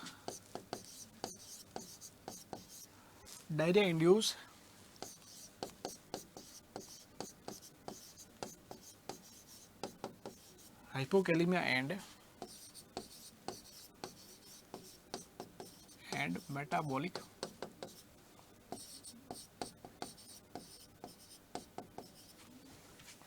acidosis. Diarrhoea के द्वारा हुआ हाइपोकैलेमिया और मेटाबॉलिक एसिडोसिस ध्यान रखिएगा। उसके अलावा अपन रिससिटेट करने के लिए बॉडी के अंदर एकदम से फ्लूइड वॉल्यूम लॉस हुआ है उसको वापस रिप्लेस करने के लिए, रिस्टोर करने के लिए यूज़ कर सकते हैं। एज ए मेंटेनेंस पर्पज अपन यूज़ कर सकते हैं। फ्लूइड वॉल्यूम को मेंटेन रखने के लिए, बैलेंस रखने के लिए, बराबर रखने के लिए अपन यूज़ कर सकते हैं। कोई पेशेंट का पेरी ऑपरेटिव कोई ऑपरेशन वगैरह होने वाला है तो उसके अंदर बॉडी के अंदर इलेक्ट्रोलाइट बैलेंस को मैनेज रखने के लिए भी अपन पेरी ऑपरेटिव फ्लूइड के रूप में भी इसको यूज़ कर सकते हैं। पर कब नहीं कर सकते, Contra indication.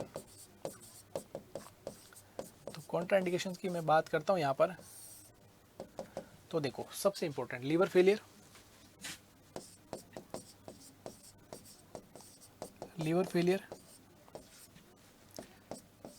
Lactic acidosis, liver failure, lactic acidosis, और कह सकता हूँ renal failure, hyperkalaemia,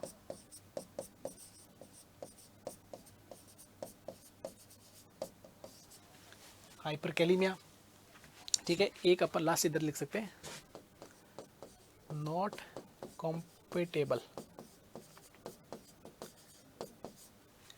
with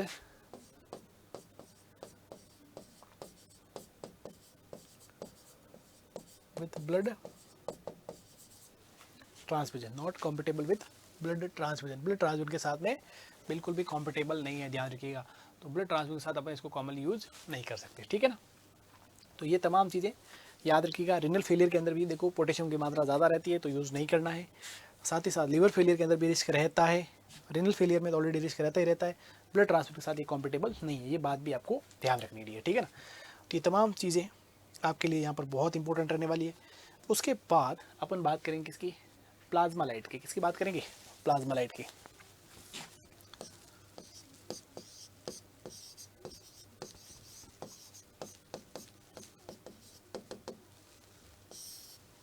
plasma light plasma light क्या होता है? देखो, it is a balanced, it is a balance crystalloid, एक बैलेंस क्रिस्टलॉइड है, क्रिस्टलॉइड फ्लूइड है,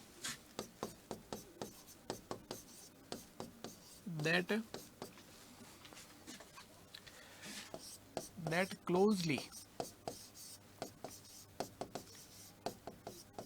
closely mimics, जो closely क्या करता है, mimics करता है the electrolyte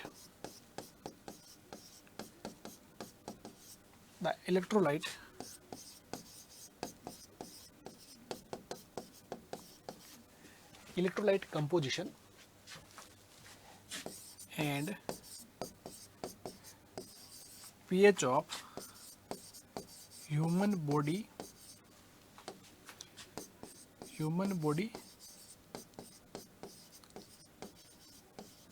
plasma, राइट? बिल्कुल, प्लाज्मा लाइट्स का सीधा सा मतलब प्लाज्मा के जैसे, जो अपने ब्लड प्लाज्मा का मैंने जो कंपोजिशन बताया था उसके सिमिलर कंपोजिशन वाला फ्लूइड है, वो है अपना कौन? Plasma light. जैसे कि अपन यहाँ पर बात करते हैं भाई सोडियम की, तो 140 मिलीमोल पर लीटर। दूसरा कह सकता हूँ पोटेशियम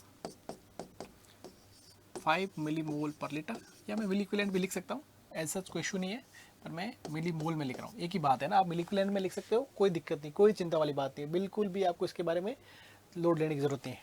क्लोराइड 98 मिलीमोल पर लीटर। उसके अलावा मैं लिख सकता हूँ मैग्नीशियम, तो मैग्नीशियम का भी लगभग वही अपना 1.5 मिलीमोल, बिल्कुल क्लोज सिमिलरिटी रहती है, ठीक है। उसके अलावा अपन एसिडेट, उसके अलावा ग्लूकोनेट, ये थोड़ा और एडिशनल अपन कह सकते हैं, एक तरीके से वही अपन बाइकार्बोनेट में कन्वर्ट होते हैं अल्टीमेटली, और वो आपके पीएच को रेगुलेट करने में क्या करते हैं, मदद करते हैं। एसिटेट जो रहता है वो 27 मिलीमोल पर लीटर रहता है, और अगर अपन ग्लूकोनेट की बात करते हैं तो स्लाइटली इससे कम रहता है, वो रहता है अपना 23 मिलीमोल पर लीटर। ठीक है बात, यहाँ तक कोई दिक्कत मुझे नहीं लग रहा किसी को कोई दिक्कत होगी यहाँ पर, है ना।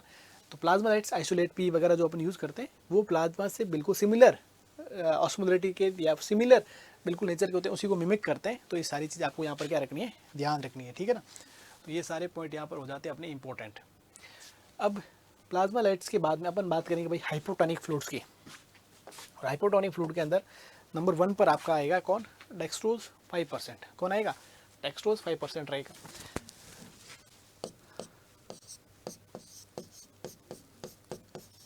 Dextrose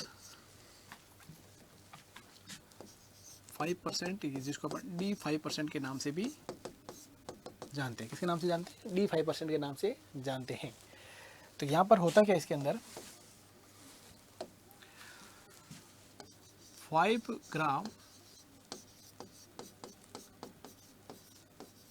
5 gram dextrose in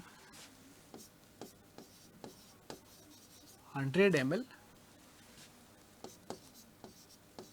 water. 100 ml water के अंदर अपन कह सकते हैं 5 ग्राम डेक्सट्रोज है, उसी को अपन ने क्या नाम दे दिया, 5%, है ना। अगर 1000 ml में होता तो कितना हो जाता, 1000 ml के अंदर अपन 5 ग्राम डालते तो कितना हो जाता, 0.5। लेकिन अपने 5% कह रहे हैं, मतलब 100 ml के अंदर। परसेंटेज हमेशा किसके बेसिस पे निकाले जाते हैं, 100 के बेसिस पे। 100 के बेसिस पे है तो कितने हैं, 5% है, मतलब 100 ml के अंदर 5 ग्राम सोडियम है, ठीक है ना। अगर आपको ऐसा कह दे कि 1000 ml में कितना होगा, तो आप सीधा सा मल्टीप्लाई कर लोगे, लगभग 10 से मल्टीप्लाई करोगे तो 1000 ml के अंदर कितना ग्राम सोडियम होगा। तो आप ये सिंपल सा कह सकते हो 50 ग्राम डेक्सट्रोज होंगे किसके अंदर, आपके 1000 ml के अंदर, राइट। अब इनके द्वारा कितनी किलो कैलोरीज मिलती है भैया ना, कितनी कैलोरीज मिलती है, तो आपको पता है कि एक ग्राम जो आपका कह सकता हूँ ग्लूकोज है वो कितनी किलो कैलोरी देता है, 4। और 4 को अगर आप मल्टीप्लाई करोगे, 1000 ml में 50 ग्राम होता है तो कितना हो जाता है, लगभग 200 किलो कैलोरी होती है वैसे तो, लेकिन ये ओवरऑल अगर अपन बात करें तो रेंज के अंदर इसकी वैल्यू को कहीं की जगह इस तरीके से दे रखा है 170 टू 200 किलो कैलोरी, लेकिन एग्जैक्ट इसका आंसर देखा जाए तो ये क्या रहेगा आपका 200 किलो कैलोरी रहेगा। समझ आएगी नहीं बात कि भाई 1 ग्राम जो ग्लूकोज है उससे कितनी किलो कैलोरी बनती है 4, तो 50 ग्राम है तो अपन 50 को क्या करेंगे 4 से मल्टीप्लाई कर लेंगे, अल्टीमेटली कितना आएगा 200। उसी के साथ में अगर अपन इसकी ऑस्मोलैरिटी की बात करें, अगर अपन इसकी ऑस्मोलैरिटी की बात करें तो इसकी ऑस्मोलैरिटी होती है 252 मिली ऑस्मोल पर लीटर। कितनी होती है 252 मिली ऑस्मोल पर लीटर, ठीक है। अब उसके साथ में डेक्सट्रोज, ग्लूकोज जो है dextrose is rapidly metabolised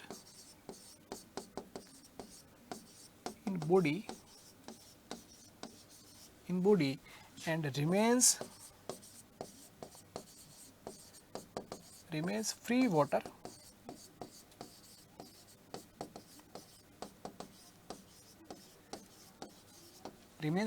in body। Free water यहाँ हमेशा बॉडी के अंदर क्या रहता है रिमेन्स रहता है, ध्यान रखिएगा, ठीक है ना। अब उसी के साथ में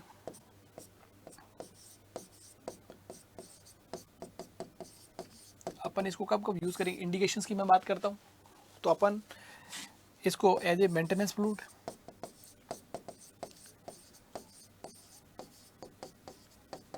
अपन as a maintenance fluid use करते हैं। इसी को अपन हाइपोग्लाइसीमिया के रूप में यूज़ करते हैं, अपन एज ए हाइपोग्लाइसीमिया के रूप में यूज़ करते हैं, ठीक है। इसी को अपन हाइपरनेट्रीमिया के अंदर फ्री वाटर के अमाउंट को बढ़ाकर हाइपोनेट्रीमिया को बैलेंस करने के अंदर अपन यूज़ कर सकते हैं। उसके अलावा बॉडी के अंदर पर्सन क्या कर सकता है भाई, पर्सन है अगर जैसे फास्टिंग पर है या किसी वजह से ग्लूकोज की इंटेक नहीं कर पा रहा तो कीटोसिस, कीटोन बॉडीज के फॉर्मेशन को अपन बनाने से क्या कर सकते हैं, प्रिवेंट कर सकते हैं। जैसे कि डाइल्यूटेंट के तौर पर देखो, स्पेशली यहाँ पर ध्यान रखना, एक तो एम्पोटेरिसिन को डाइल्यूट करने के लिए अपन हमेशा क्या यूज़ करते हैं भाई, एम्पोटेरिसिन बी को और एक नॉर एड्रेनलिन का बेस्ट जो कह सकते हैं डाइल्यूटेंट होता है वो क्या होता है भाई आपके, याद रखिएगा हमेशा D5 होता है। नॉर्मली NS के अंदर डाइल्यूट जरूर करते हैं, बेस्ट जो रहता है वो हमेशा D5 रहता है। ये बहुत कम लोगों की बात बता देता हूँ मैं ध्यान से। एम्पोटेरिसिन एक एंटी फंगल दवाई आती है येलो कलर की, उसको डाइल्यूट करने के लिए भी अपन किसके यूज़ करते हैं, D5 का यूज़ करते हैं। और एम्पोटेरिसिन को डाइल्यूट करने के बाद उसको लेने से पहले फिल्टर लगता है उसके अंदर, वो पूरे फिल्टर से फिल्टर करके अपन को लेना होता है, ध्यान रखिएगा ना। तो ये उसके बारे में कुछ खास बातें हैं, ठीक है ना। अब इंडिकेशन की चर्चा हमने कर ही ली है, और इंडिकेशन के बाद अपन किसकी चर्चा कर लेते हैं, कॉन्ट्रा इंडिकेशन की। इंडिकेशन के बाद क्या आता है, कॉन्ट्रा इंडिकेशन। कब नहीं दे सकते, तो ग्लूकोज है तो कब नहीं दे सकते, आप खुद बता दो कब नहीं दे सकते। कॉन्ट्रा इंडिकेशन,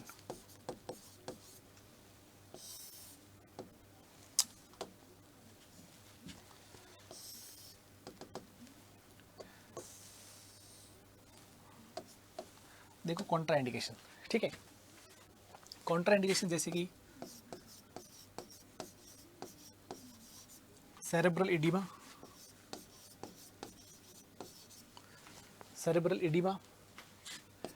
उसके अलावा एक्यूट स्ट्रोक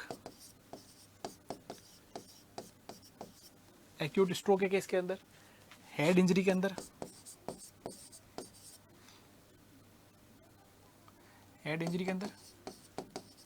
बोले तो तीनों ही जो कंडीशन है वो क्या है, इंक्रीज आईसीपी की कंडीशन है। इंक्रीज आईसीपी के केस के अंदर आपको यूज नहीं करना है, ठीक है ना। साथ ही साथ आपको किस में यूज नहीं करना है, डायबिटीज मेलाइटिस के अंदर,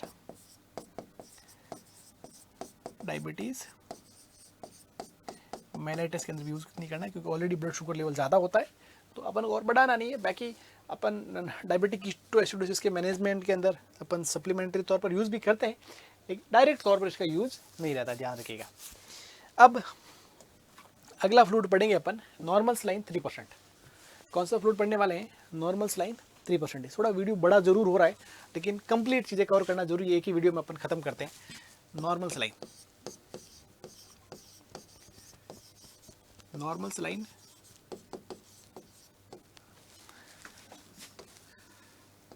नॉर्मल सलाइन 3%, नॉर्मल सलाइन 3%, मतलब क्या क्या होगा भाई यहाँ पर 3 ग्राम अपन कह सकते हैं सोडियम क्लोराइड इन 100 ml, ठीक है। 100 ml के अंदर 3 ग्राम क्या है sodium chloride.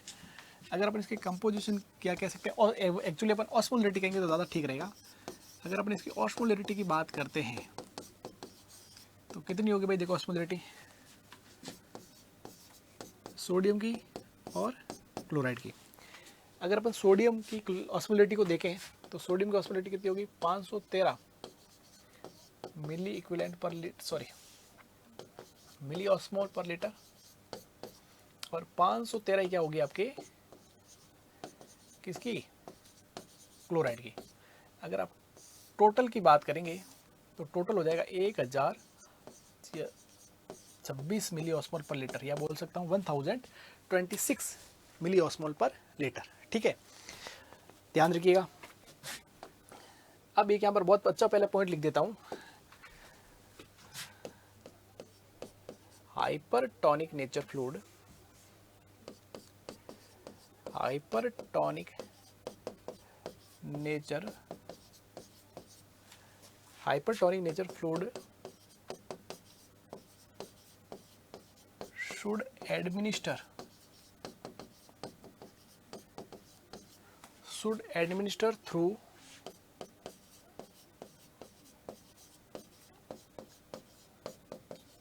administer through central line.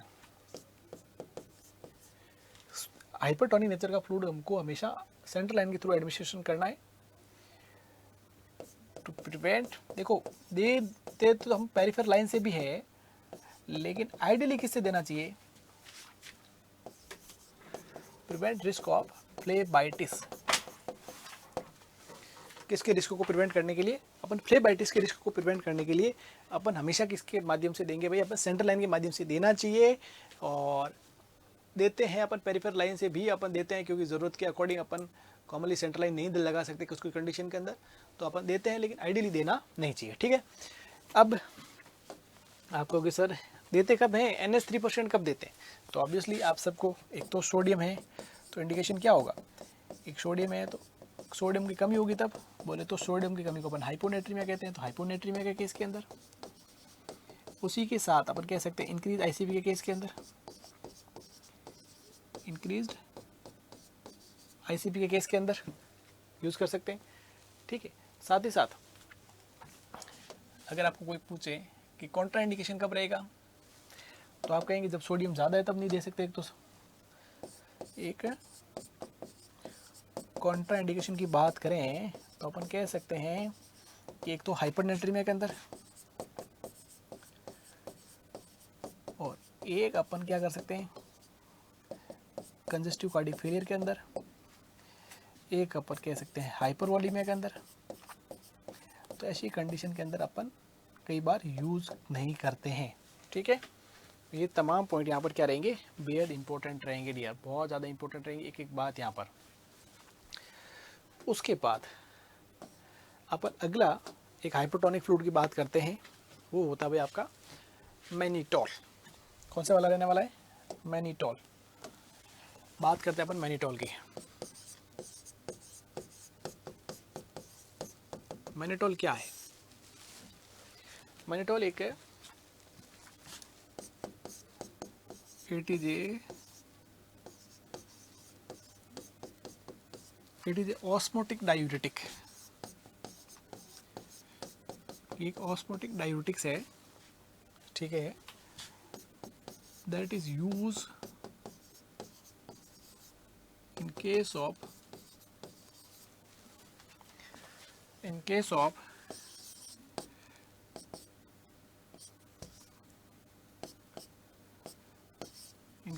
increase ICP and increase IOP। ये इंक्रीज ICP और इंक्रीज IOP के अंदर क्या किया जाता है, इनको यूज किया जाता है। ठीक है, इनकी जो ऑस्मोलैरिटी की मैं बात करता हूँ, इनकी अगर मैं ऑस्मोलैरिटी की बात करता हूँ तो ये परसेंटेज पर डिपेंड करेगी। अगर 5% यूज़ करते हो, 10% यूज़ करते हो या 20% यूज़ करते हो, ठीक है, डबल करते जाइएगा, डबल करते जाइएगा। डबल कैसे कि अगर आप 5% की बात करता हूँ तो 270 मिली ऑस्मोल पर लीटर है। अगर इसका डबल हुआ तो लगभग कितना हो जाएगा, 540 मिली ऑस्मोल पर लीटर। भाई 270 का डबल तो लगभग 540 से लेकर अपन कह सकते हैं 550 तक होता है इसका ऑलमोस्ट, है ना। स्लाइटली वेरिएशन अगर अपन कहीं पर देखें ना तो ये थोड़ा थोड़ा वेरिएशन भी कई बार देखने को मिल सकता है। तो 550 मिली ऑस्मोल पर लीटर देखने को मिलता है। और अगर अपन इसका डबल करेंगे तो लगभग 1100 मिली ऑस्मोल पर लीटर देखने को मिलता है 20% का। कॉमनली 20% यूज़ किया जाता है इंक्रीज आईसीपी के केस के अंदर। ठीक है, तो अपन यहाँ पर लिख सकते हैं इंडिकेशन। इंडिकेशन आपको ऑलरेडी वैसे क्लियर है, इंक्रीज आईसीपी, इंक्रीज आईओपी, बिल्कुल क्लियर, क्रिस्टल क्लियर है। ठीक है, साथ ही साथ prophylaxis of AKI, prophylaxis of AKI के प्रोफाइलैक्सिस में सर कैसे, एक्यूट किडनी फेलियर जो रहता है, एक्यूट या किडनी इंजरी जो अपन कहते हैं, उसमें होता क्या एक्चुअली कि भी किडनी फेलियर हो सकता है तो अपन किडनी को वॉल्यूम बढ़ा देते हैं ताकि किडनी फिल्टर, किडनी के ऊपर मेटाबॉलिक वेस्ट का लोड नहीं बढ़े, वॉल्यूम ज़्यादा जाए तक थोड़ा किडनी फंक्शन इंप्रूव और किडनी को वॉल्यूम अच्छा जाएगा तो हो सकता है किडनी अपने फंक्शन को रिगेन कर ले। ठीक है, तो उसके लिए अपन प्रोफाइलैक्सिस के तौर पर यूज़ करते हैं प्री रीनल जो रीनल फेलियर के कॉजेज होते हैं उन केस को मिनिमाइज करके लिए, उनको ट्रीट करने के लिए प्रोफाइलैक्सिस तौर पर एक अपन क्या कर सकते हैं, एक तरीके से अपन यूज कर सकते हैं किसका, मैनिटोल का। ठीक है डियर, तो ये तमाम चीज़ें यहाँ पर आपको क्या याद रखनी है। उसी के साथ में यहाँ पर अपन लिख सकते हैं Contra indication.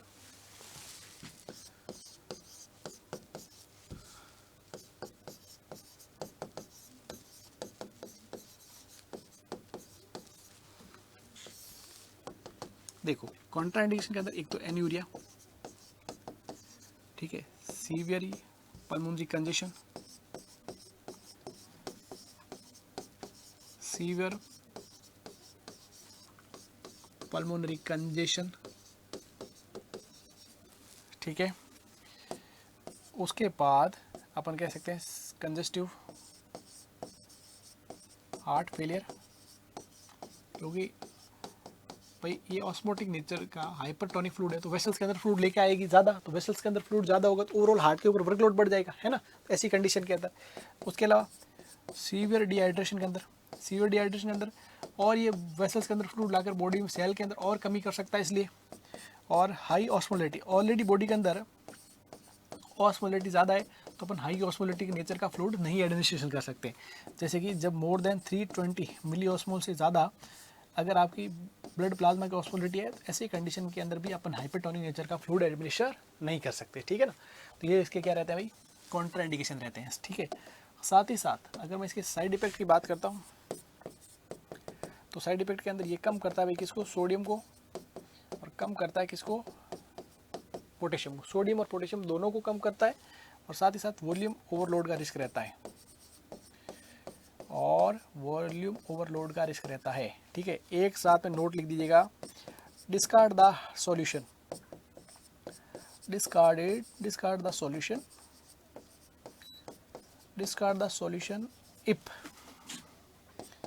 if there is any crystal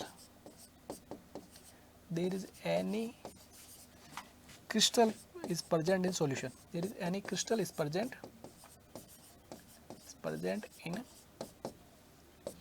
solution, अगर कोई भी तरह का क्रिस्टल प्रेजेंट है तो आपको सॉल्यूशन को क्या कर लेना है, डिस्कार्ड कर देना है, ध्यान रखिएगा। ठीक है, चलो ये तमाम बातें आपको क्या रखनी है, ध्यान रखनी है यहाँ तक। ये तो सारी बातें अपने किसके बारे में करी भाई, मैनिटोल। एक एक पॉइंट को लिखे, एन्यूरिया, ऑलरेडी यूरिन नहीं आ रहा है और आप इंट्रावेस्कुलर वॉल्यूम बढ़ाओगे तो ये एक तरीके से फ्लूइड वॉल्यूम ओवरलोड करने वाली बात हो जाएगी। कंजेशन, ऑलरेडी लंग्स के अंदर पल्मोनरी कंजेशन हो रहा है और आपने वॉल्यूम बढ़ा दिया और ये पल्मोनरी कंजेशन को हाइड्रोस्टैटिक प्रेशर बढ़ाएगा, उसकी वजह से और फ्लूइड लीक आउट करेगा लंग्स के अंदर। हार्ट फेलियर, हार्ट तो कम काम ही नहीं करा और आप वेसल्स में वॉल्यूम बढ़ा दोगे तो हार्ट के ऊपर और एक और लोड बढ़ जाएगा। डिहाइड्रेशन ऑलरेडी है और आप सेल से और फ्लूइड खींच रहे हो तो और ज़्यादा सेल्स क्या होगी, कॉम्प्रोमाइज़ होगी। ये तमाम चीज़ें, ऑस्मोलिटी ज़्यादा और ऑस्मोलिटी बढ़ाओगे तो ये आपको कह सकते हैं सीजर की वजह हो सकता है और बॉडी के अंदर सीवियर कह सकते हो ड्रास्टिक चेंजेस हो सकते हैं हाई ऑस्मोलिटी की वजह से, ठीक है। साइड इफेक्ट के सोडियम और पोटेशियम के लेवल को कम करता है, वॉल्यूम ओवरलोड करता है। क्रिस्टल सोड अपन हमेशा देखो, जब भी आप एनएस की मैनिटोल की बोतल आप किसी को इन्फ्यूज़ कर रहे हैं तो आप ज़रूर चेक करें कि उस के अंदर क्रिस्टल प्रेजेंट है। अगर क्रिस्टल प्रेजेंट है तो उसको आपको तुरंत डिस्कार्ड करना पड़ेगा, ठीक है। चलिएगा, अब अपन बात करते हैं एक कोलोइड्स की बात करते हैं। किसके बारे में बात करते हैं? कोलोइड्स के अंदर। और कोलोइड के अंदर बहुत फेमस दवाई आती है भाई। कोलोइड के अंदर बहुत फेमस कौन सी है भाई अपने? एल्बुमिन, ठीक है। एल्बुमिन, देखो एल्बुमिन के बारे में सबसे पहले दो बातें मैं लिखना चाहूँगा जिसके बारे में क्वेश्चन पूछा गया था। Primary nursing responsibility, it should slowly infuse, it should infuse slowly, इसको हमेशा स्लोली इन्फ्यूज़ करना चाहिए। इट शुड इन्फ्यूज स्लोली, हमेशा धीरे धीरे रहना चाहिए, ठीक है। दूसरी बात, limit fluid intake with infusion, infusion के साथ में फ्लूइड इनटेक लिमिट करनी है, ठीक है। डायूरेटिक्स में यूज़, डायूरेटिक्स में यूज़ विथ इन्फ्यूज़न, में यूज विथ इन्फ्यूजन। डायूरेटिक्स आपको इन्फ्यूजन के साथ में यूज किए जा सकते हैं, करेक्ट। उसके साथ में इंडिकेशन क्या है, क्या क्या इंडिकेशंस हो सकते हैं, कब कब यूज करते हैं, ठीक है। तो कोई भी कंडीशन ऐसी जहां पर एल्बुमिन का लेवल कम होता हो, बोले तो हाइपो एल्बुमिनिया। हाइपो एल्बुमिनिया कब हो सकता है भाई? जैसे लीवर डिसऑर्डर के अंदर,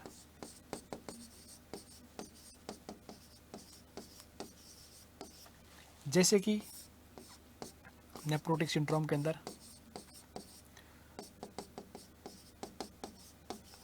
जैसे कि माल नरिस्ट के अंदर, माल नरिस्ट या माल न्यूट्रिशन के अंदर, ठीक है। उसी के अलावा एक और पॉइंट लिख सकते हो, माल एब्जॉर्प्शन के अंदर, माल एब्जॉर्प्शन की कंडीशन, करेक्ट। उसके अलावा देखो कुछ कंडीशन है प्लाज्मा एक्सचेंज के लिए अपन यूज कर सकते हैं, और रिफ्रैक्टरी हाइपोटेंशन, एक ऐसा रिफ्रैक्टरी वर्ड जहाँ पर भी आता है उसका मतलब होता है कि कंजर्वेटिव ट्रीटमेंट से चीज़ रेस्पॉन्ड नहीं कर रही है। जो नॉर्मली अपन ट्रीटमेंट करा वो तो हमने करा, लेकिन उसे चीज़ें ठीक नहीं हो रही, उसे भाव नहीं दे रहा बॉडी। अब ऐसी कंडीशन को अपन क्या कहते हैं? रिफ्रैक्टरी कंडीशंस कहते हैं, ठीक है ना।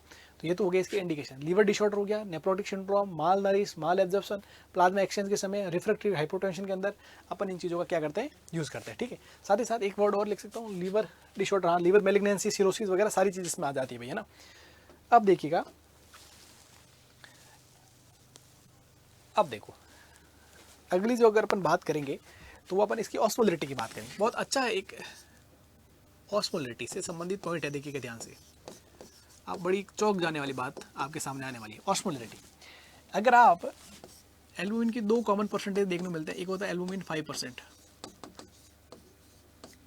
और एक होता है एल्बुमिन 20%।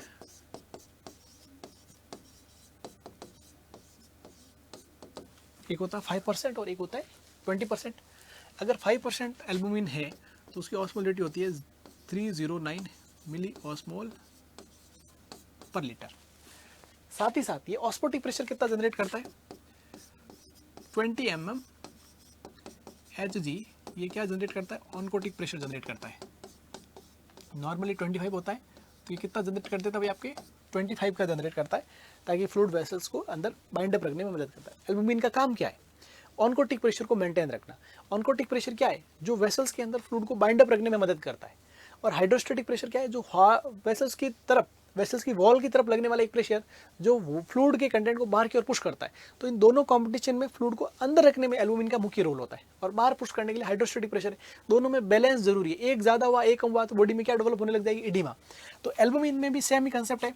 तो देखो इसकी अगर 20% है तो ऑस्मोलेटिस कितनी है, सिर्फ 3 बड़ी है, लेकिन इसका जो हाइड्रोस्टेटिक प्रेशर जो है वो कितना जनरेट करता है भाई, 72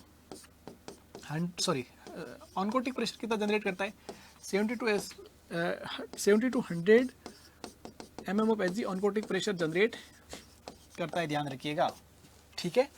तो ये इसकी बहुत खास और क्लासिकल बात है कि ऑस्मोलेटिस ज़्यादा नहीं बढ़ाता, लेकिन ऑनकोटिक प्रेशर क्या हो जाता है, ज़्यादा बढ़ाता है। उसकी वजह से उसकी 25% की जो कह सकते हैं ऑस्मोलेट जो इंपॉर्टेंस होती है वो ज़्यादा बढ़ जाती है, ठीक है ना।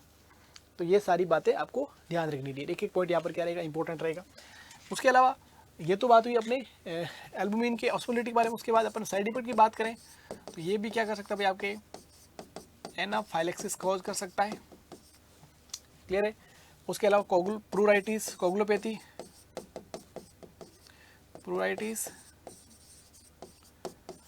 कोगुलोपैथी कॉज कर सकता है, ठीक है। उसी के अलावा अगर अपन अगले कोलर्ट्स की बात करें तो उसमें जिलेटिन आता है। जिलेटिन की अगर मैं बात करता हूँ, जिलेटिन के अंदर भी देखो इसकी एक खास बात होती है, it can given in large amount. ये कितने में दे सकता है भाई, अपन लार्ज अमाउंट में इसको दे सकते हैं, it can given in large amount. इसका भी साइड इफेक्ट होता है एनाफाइलेक्सिस। तो आजकल कुल मिलाकर कोलॉइड्स जो यूज होते हैं वो कम होना यूज हो गए हैं भाई। एल्बुमिन एक कॉमन है लेकिन बहुत कॉमनली यूज नहीं किए जाते। उसके अलावा जैसे स्टार्च हो गया, ये भी कम यूज़ होते हैं भाई। कॉमनली आप हॉस्पिटल सेटअप में आजकल ये नहीं यूज़ करते हुए देखोगे, कम कर दिया बिल्कुल। लेकिन क्योंकि एक्चुअली ये होते तो वैसे सस्ते हैं, लेकिन इनके इम्यून रिएक्शन ज़्यादा होने लगी तो उसकी वजह से इनको यूज़ कम किया जाता है। जैसे इनकी वजह से कोगुलोपैथी देखने का ज़्यादा रिस्क देखने को मिलता है। सस्ते बहुत होते हैं ये दोनों, है ना, डेक्स्ट्रान और जो अपन कह सकते हैं स्टार्च, ये सस्ते बहुत है, लेकिन इनकी वजह से कोगुलोपैथी होने का क्या रहता है, हमेशा रिस्क रहता है, ध्यान रखिएगा, ठीक है। अब देखो ये तो मैंने बेसिक सारी बातें कर ली भाई, और उसके अलावा मैं आपको कुछ लास्ट अदर अपन कह सकता हूँ एक तरीके से की पॉइंट लिखवा रहा हूँ, अदर कुछ ऑस्मोलेटिस लिखवा रहा हूँ जो आपको याद रखनी है, अदर्स, जिसके अंदर अपन ऑस्मोलेटी की चर्चा करेंगे। ऑस्मोलेटी की चर्चा करनी ज़रूरी है, ठीक है ना। जैसे कि नंबर वन देखो, जैसे कि 5% डेक्सट्रोज प्लस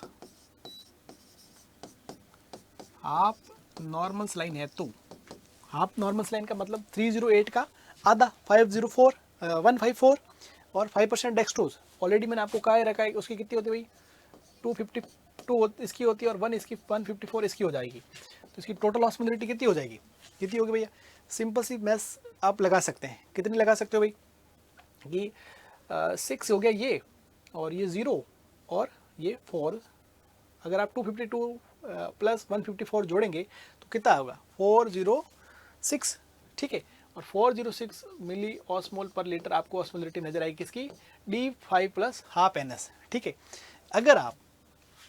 अगर आप क्या करते हो, DNS बना देते हो, DNS बोले तो भाई D5% प्लस 0.9% NS, तो कितना हो जाएगा भाई, तो 250 का तो 250 और 250 प्लस 308 आपको जोड़ना पड़ेगा, क्योंकि NS 0.9 है तो NS 0.9 की कितनी थी, 308, और D5 की कितनी थी, 252, तो जोड़ोगे कितना हो जाएगा, तो यहाँ पर 0 हो गया।